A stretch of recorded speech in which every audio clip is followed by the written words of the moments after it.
बताइए कि औचित्य का अर्थ क्या है?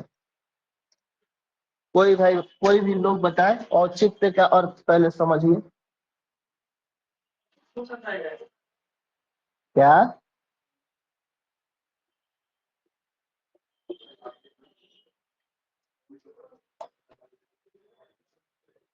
देखिए, औचित्य जो है,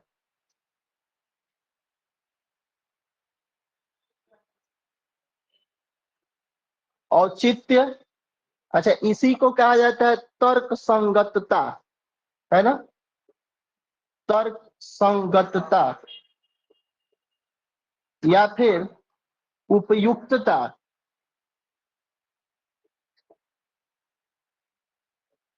या फिर अगर एक शब्द इंग्लिश में बोलना हो तो रेलेवेंस, है ना? रेलेवेंस।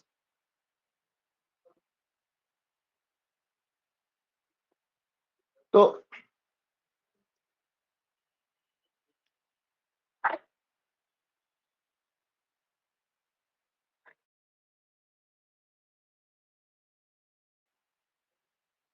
औचित्य का अर्थ है तर्क संगतता, उपयुक्तता या रेलिवेंस। बहुत ध्यान से समझने की कोशिश करेंगे। बहुत उलझाऊ तो नहीं है, लेकिन थोड़ा सा टेक्निकल शब्द है ना? अच्छा, जो संविधान की उद्देशिका में प्रदत्त दर्शन है भाई, कभी कभी मन में ये विचार आता है ना कि क्या झंझट ये पाल दिए हैं, वो उद्देशिका तो उद्देशिका पता नहीं क्या ही लिख दिए, है ना?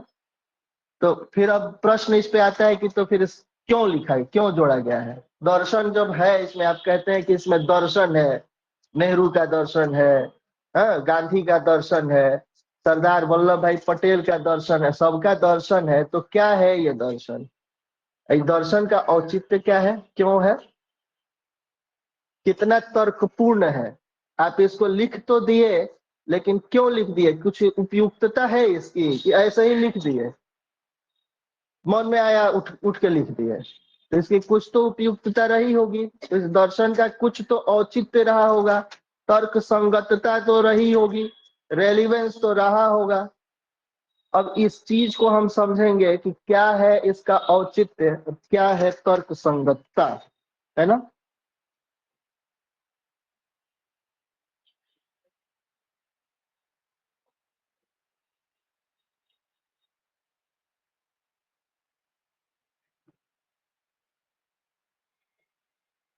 उद्देशिका के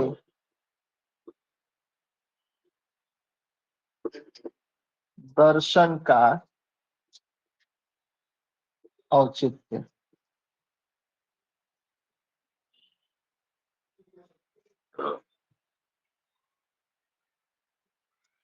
तो देखिए, जो पहला रेलिवेंस है, तो पहली जो तर्क संगतता है, जो औचित्य है, वो ये है कि ये जो उद्देशिका है, ये संविधान के मूल उद्देश्यों को परिभाषित करती है।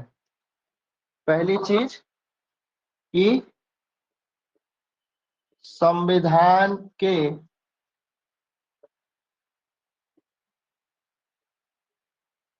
मूल उद्देश्य को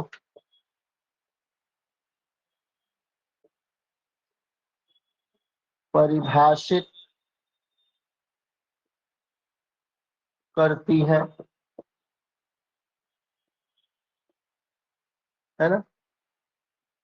संविधान के मूल उद्देश्य को परिभाषित करती है। दूसरा, लोकतंत्र की भावना को मजबूत करती है। जैसे लिख रहा हूं ऐसे ही लिखिएगा।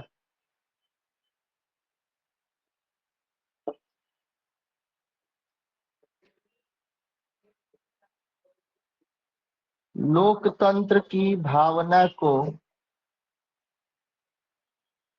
मजबूत करती है।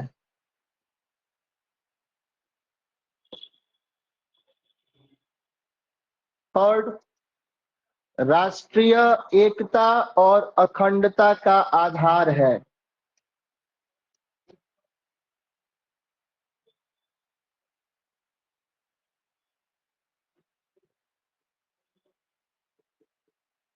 राष्ट्रीय एकता और अखंडता का आधार है। 3 हो गए। राष्ट्रीय एकता और अखंडता का आधार है। चौथा, संविधान की व्याख्या का मार्गदर्शन करती है। पहले लिख लीजिए, अलग अलग समझेंगे इसको।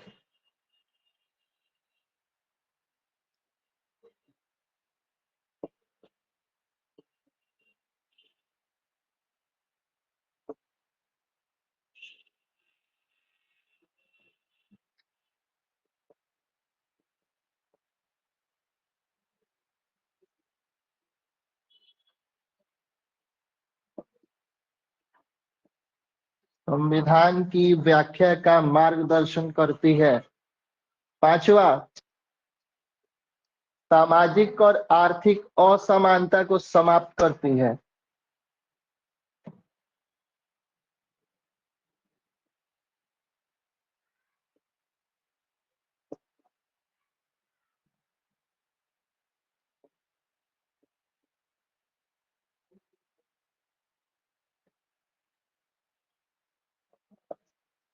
असमानता को समाप्त करती है।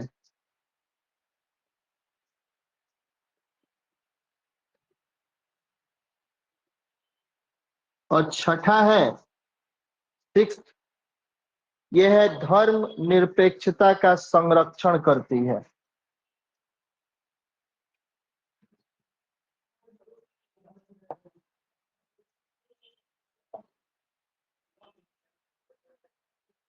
धर्म निरपेक्षता का संरक्षण करती है।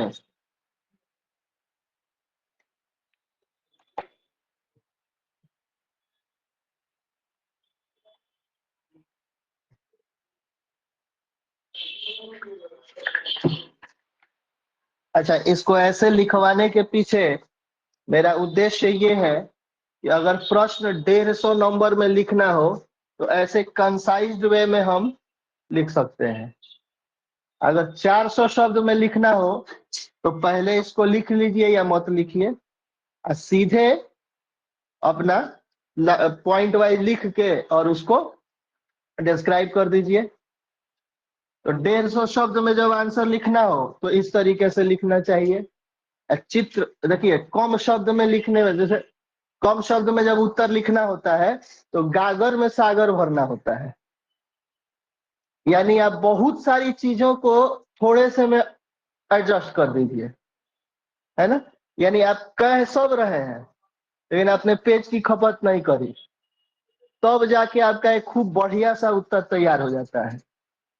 तो आपको खूब मतलब ऐसे लिखना होगा, तब ये चित्र इस तरीके से बना के अगर आप लिखेंगे आंसर को तो शॉर्ट में आप ज्यादा बढ़िया लिख पाएंगे। और लॉन्ग में जब हम व्याख्या कर रहे हैं अभी तो उसको सुनिएगा और उसको लिखवा भी दूंगा। पता नहीं सर के मेंस वाले में तो हम, मेरे पास है नहीं, तो हम देखे नहीं है, लेकिन ये सब चीजें आपके सिलेबस में है बीपीएससी के, तो हम उस हिसाब से अब लेके चल रहे हैं। एक बार मेंस का नोट्स भी मेरे हाथ में आ जाता है तो हम उसको भी देख लेते हैं जो सिलेबस में है उस हिसाब। उद्देश्य क्या है संविधान का, क्यों संविधान बनाया गया, तो आप देखेंगे जब आप पढ़ेंगे तो इसमें सीधे सीधे लिखता है कि न्याय चाहिए, न्याय के लिए, स्वतंत्रता के लिए, समानता के लिए, बंधुत्व के लिए। यही यही ना उद्देश्य है। तो इस उद्देश्य को परिभाषित करने का काम उद्देशिका करती है। उसके अलावा लोकतंत्र की भावना को मजबूत करती है। अच्छा, उद्देशिका शुरू होती है कैसे, हम भारत के लोग। तो हम भारत के लोग ये मन में पहले ही डाल देना, यह इसी को आप कम समझ रहे हैं क्या। लोकतांत्रिक देश है हम, और हमारा संविधान भी लोकतांत्रिक होगा, इस चीज की घोषणा उद्देशिका पहले ही कर देती है।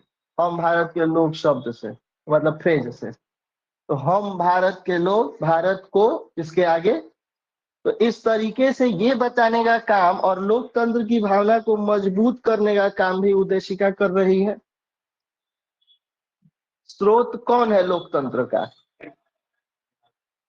जनता। सुनो कि समय के रथ का घर घर नाच सुनो, और सिंहासन खाली करो कि जनता आती है ना? तो जनता, हम भारत के लोग, यही स्रोत है इस लोकतंत्र के, और इस चीज को उद्घोष इसका करती है, उसी को, वही है लोकतंत्र की भावना को मजबूत करना। इसको मैं लिखवा भी दूंगा, पहले समझ लीजिए। अगली चीज, ये राष्ट्र की एकता और अखंडता का आधार है ये उद्देशिका। कैसे? अभी कुछ देर पहले हम लोग बंधुत्व के बारे में पढ़े हैं। तो बंधुत्व अगर होगा, लोगों के मन में ये बात रहेगी कि बंधुत्व, तो नागरिकों के बीच ये भाईचारा और सद्भावना भी होगा, भाईचारे की बात होगी कि भाई देशवासी हैं हमारे। ये चीज भी, इस चीज को भी घोषित करने का काम उद्देशिका करती है। राष्ट्रीय एकता और अखंडता कब होगी? जब मन में भाईचारा होगा। अब मन में ये रहे कि अरे जो शासन करने वाले हैं तुर्की अफगानी है सब, तब कहाँ एकता और अखंडता रह पाएगी? मन में हमारे ये भरना कि अब एक उद्देशिका ही है कि हम उसको शुरू से पढ़ते रहते हैं और ताउम्र पढ़ते रहते हैं, कहीं ना कहीं सुनते भी हैं, अगर नहीं पढ़ते भी है तो भाई बंधुत्व है, हमारे देश के हैं, ये है वो है। जब सचिन तेंदुलकर अपने उस पे लगा के निकलते हैं, उस हेलमेट पे, तो सचिन तेंदुलकर पता नहीं आपने कितनों ने खेलते हुए देखा है कि नहीं, उनमें से हम लोग देखे हैं। तो सचिन तेंदुलकर जब मुकुट पे ऐसे लगा के अपना निकलते थे झंडा, तो मन अंदर से ओत प्रोत हो जाता था कि भाई भारत का खिलाड़ी आया है खेलने। तब होता था इंडिया इंडिया, होता था ना, ये बंधुत्व ही तो है। उसके बाद सचिन सचिन भी होता था। तो बंधुत्व जो है ये वो भावना है कि एकता, हम भारत के देशवासी हैं। सुप्रीम कोर्ट ने कहा कि अब इस एकता को और बढ़ाओ। सिनेमा हॉल में जा रहे हो तो पहले जन गण मन होगा, तो सब कोई खड़ा होकर गाएगा जन गण मन, सब लोग गा रहे हैं। तो ये भावना, बंधुत्व आए, ये बंधुत्व बढ़ेगा। अभी भी है कि हट गया? अरे अब हट गया है। तो पहले कुछ दिन पहले तक सिनेमा हॉल में उठ के खड़ा होकर गीत गाना पड़ता था, अब सारा का सारा चौपट। अब रोमांटिक मूवी है तो भी देश प्रेम घुस जाता था मन में, अब कुछ भी अच्छा नहीं लगता था, ऐसा देश प्रेम घुसा। हाँ। उसके बाद संविधान, अब आप लोग हंसिए मत भाई, संविधान की व्याख्या का मार्गदर्शन ये भी काम उद्देशिका करती है ना? उद्देशिका के जितने भी प्रावधान आप देख लीजिए, आप पाइएगा कि जो जो चीज संविधान में है वो सब कंसाइज्ड वे में लिख दिया गया है, यानी एक पेज की चीज को एक शब्द में लिख दिया गया है। उस चीज को आप पाइएगा इसमें। तो उस व्याख्या को कहा जाता है ना कि उद्देशिका जो है ये चाबी है, चाबी संविधान को खोलने की, कुंजी कहा गया है ना उद्देशिका को, संविधान की कुंजी है। तो पूरा संविधान अगर खोलना है तो एक कुंजी है उद्देशिका। पूरे संविधान का सार जो है, आप इसको एक बार पढ़ लेंगे तो एक जो बुद्ध आदमी है वो सोच लेगा कि हाँ संविधान में ये चीजें कही गई होंगी, लिखी गई होंगी। अच्छा, अगली चीज, सामाजिक और आर्थिक असमानता को समाप्त करने का उद्घोष भी ये करती है।